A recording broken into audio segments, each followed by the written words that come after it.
দিল্লিতে দাঁড়িয়ে ভারতের প্রধানমন্ত্রীর মুখের উপর যে কথা বলেছিলেন খালেদা জিয়া, আজ পর্যন্ত এরকম কথা বলার হিম্মত কিংবা সাহস আর কেউ দেখাতে পারেননি। কি বলেছিলেন খালেদা জিয়া, এ বিষয় নিয়ে নিউজ করেছে চ্যানেল 24। যথারীতি আপনারা এখানে চ্যানেল 24-এর নিউজ কার্ডটি দেখতে পাচ্ছেন। এখানে চ্যানেল 24 শিরোনাম করেছে, দিল্লিতে দাঁড়িয়ে ভারতীয় প্রধানমন্ত্রীর মুখের উপর যে জবাব দিয়েছিলেন খালেদা জিয়া। মূল খবরে বলা হচ্ছে, বাংলাদেশের সাবেক প্রধানমন্ত্রী বেগম খালেদা জিয়া মারা গেছেন। তার মৃত্যুর খবর ভারতীয় গণমাধ্যমগুলোতে বেশ গুরুত্ব সহকারে প্রচার করা হচ্ছে। বিশেষ করে ভারতীয় আধিপত্যবাদের বিরোধিতায় খালেদা জিয়ার অবদানগুলো তুলে ধরা হচ্ছে বিভিন্ন প্রতিবেদনে।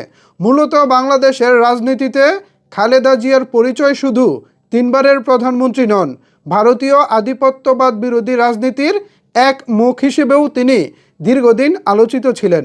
রাজনৈতিক জীবনে দিল্লির সঙ্গে সম্পর্ক বহুবার টানাপোড়েনে গেলেও ভারতে এক সফরে তৎকালীন ভারতীয় প্রধানমন্ত্রীর সামনে দেওয়া জবানটা আজও যেন আলোচনায় থাকে। ভারতীয় সংবাদ মাধ্যম ইন্ডিয়া টুডের প্রতিবেদনে বলা হয়েছে, 1945 সালে ব্রিটিশ ভারতের অবিভক্ত বাংলার জলপাইগুড়িতে জন্মগ্রহণ করেন বাংলাদেশের সাবেক প্রধানমন্ত্রী খালেদা জিয়া। ছোটবেলায় তাকে আদর করে পুতুল বলে ডাকা হতো।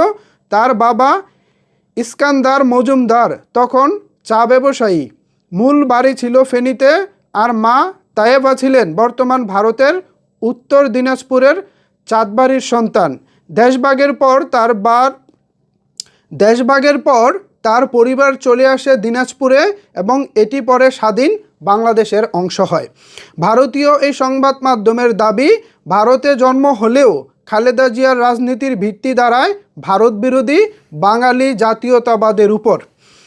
1965 সালে পাকিস্তানের সেনাবাহিনীর কর্মকর্তা জিয়াউর রহমানকে বিয়ে করার পর তার নামের সঙ্গে জিয়া নাম যুক্ত হয়।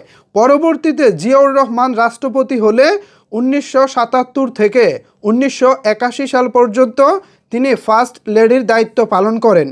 1981 সালে প্রেসিডেন্ট জিয়ার হত্যাকাণ্ড তার জীবনে বড় মোড় ঘুরিয়ে দেয়। মাত্র 35 বছর বয়সে তিনি বিএনপিকে সংগঠিত করে জাতীয় রাজনীতিতে প্রধান শক্তি হিসেবে দাঁড় করান। 3 দফায় খালেদা জিয়া বাংলাদেশের প্রধানমন্ত্রী হন। 1991 সালে প্রথমবার, 1996 সালের ফেব্রুয়ারিতে স্বল্প সময়ের জন্য দ্বিতীয়বার, আর 2001 থেকে 2006 পর্যন্ত তৃতীয় মেয়াদে সবচেয়ে বেশি প্রভাবশালী ও শক্তিশালী সময় কাটান। তার শাসনামলে ভারতের সঙ্গে সম্পর্ক বারবার উত্তপ্ত হয়েছে, কারণ তিনি পাকিস্তান ও চীন এবং মুসলিম বিশ্বের দেশগুলোর সঙ্গে ঘনিষ্ঠতা বাড়াতে বেশি গুরুত্ব দিয়েছিলেন। ভারতীয় এই সংবাদ মাধ্যমের দাবি, প্রধানমন্ত্রী হিসেবে নিজের প্রথম মেয়াদে খালেদা জিয়া লুক ইস্ট নীতিতে চীন ও ইসলামী দেশগুলোর দিকে ঝুঁকেন। ফারাক্কাবাদের কারণে গঙ্গার ন্যায্য পানি না পাওয়ার অভিযোগ তুলে বিষয়টি জাতিসংঘ আন্তর্জাতিক মঞ্চে তুলেছিলেন খালেদা জিয়া। এই সময়ই ঘটে ভারত সফরের সেই বহুল আলোচিত ঘটনা। 1992 সালের মে মাসে নয়াদিল্লি সফরে তখনকার ভারতীয় প্রধানমন্ত্রী নরসিমা রাওকে মুখের উপরই কড়া জবাব দিয়েছিলেন খালেদা জিয়া। খালেদা জিয়ার সেই সফরের সময় নরসিমা রাও অভিযোগ করেন, বাংলাদেশি অবৈধ অভিবাসীরা ভারতে ঢুকছে। জবাবে খালেদা জিয়া স্পষ্টভাবে বলেছিলেন, ভারতের বাঙালিরা বাংলা বোঝেন, বাংলায় কথা বলেন, এতে তাদের সবাইকে বাংলাদেশি ভাবা যায় না। ভারতীয় লেখক পুনম পান্ডের ইন্ডিয়া বাংলাদেশ ডোমেস্টিক পলিটিক্স বইয়ে খালেদা জিয়া ও নরসিমা রায়ের এই কথোপকথন নথিভুক্ত আছে। আসলে এই ভিউয়ার্স, বিষয়টা দারুণ। ইদানিংও কিন্তু আপনারা দেখতে পাচ্ছেন ভারতের কলকাতায় যারা বাংলা বলতেছে তাদেরকে কিন্তু বাংলাদেশি ট্যাগ দেওয়া হচ্ছে, অথচ এই ট্যাগ দেওয়াটা কিন্তু নতুন নয়।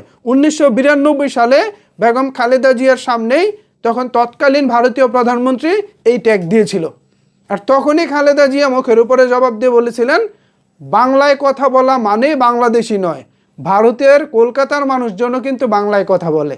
সো এটা মাথায় রাখতে হবে। আসলে ব্যাপারটা দারুণ। এরকম কথা বলতে পারাটাও ভাই অনেক সাহসের ব্যাপার, দুঃসাহসিক ব্যাপার, আর সেটাই করে দেখিয়েছিলেন বেগম খালেদা জিয়া। এই বিষয়টিকে আপনারা কীভাবে দেখছেন, এ বিষয়ে আপনাদের মতামত কি জানাতে পারেন নিচের কমেন্টস বক্সে।